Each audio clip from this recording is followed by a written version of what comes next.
மகரிஷி அப்படின்னு ஒருத்தர் இருந்தாராம். இந்த மகரிஷியோட வழக்கம் சிவபெருமான் மேல பக்தின்னா உங்க வீட்டு எங்க வீட்டு பக்தி இல்ல, அப்படி ஒரு பக்தி. அவரோட வழிபாடு எப்படி இருக்குமா தெரியுமா?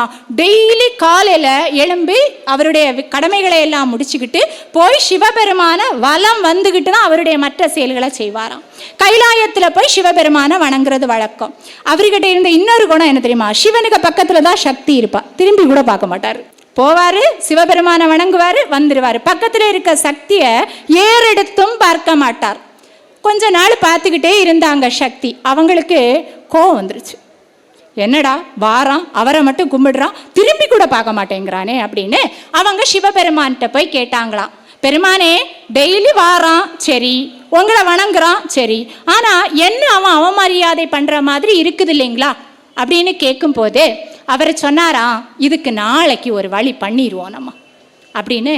மறுநாள் அந்த பிருங்க மகரிஷி வரும்போது பார்த்தா அதிர்ச்சி அடைஞ்சிட்டாரு.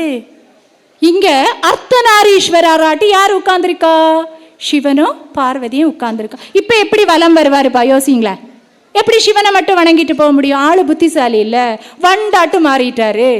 வண்டா மாறி நடுவுல தொலைச்சு சிவபெருமான மட்டும் வலம் வந்துட்டு போனாராம். சக்திக்கு கோபம்னா கோபம், அப்படி ஒரு கோபம் சொல்றாங்க. அதாவது சிவமும் சக்தியும் சேர்ந்ததுதான் உயிர்.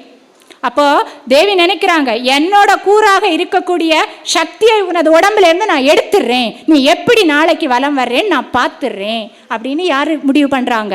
நம்முடைய சக்தி. தேவி முடிவு பண்ணி சக்தி எடுக்கிறாங்க. எடுத்தா சக்தி இல்லைன்னா அப்படி உருண்டு கீழே விழுற நிலைமைக்கு வந்துட்டார். சக்தி இல்லை. உடனே சிவபெருமான் என்ன பண்ணாராம் அப்படின்னா, 3வது காலை கொடுத்து அவனை நிற்கிறதுக்கான எனர்ஜி சக்தியை கொடுத்தாராம். கொடுத்துட்டு சொன்னாராம், சிவமும் சக்தியும் சேர்ந்தது தான் இந்த உலகம், நீ இப்படி பிரித்து பார்க்கறது தவறு அப்படிங்கிறத அவருக்கு உணர்த்தினாராம். அந்த இதை நம்ம திருச்செங்கோடு சொல்லுவோம் இல்லையா, திருச்செங்கோட்டில் இருக்கக்கூடிய அர்த்தநாரீஸ்வரர் தல வரலாறு இது.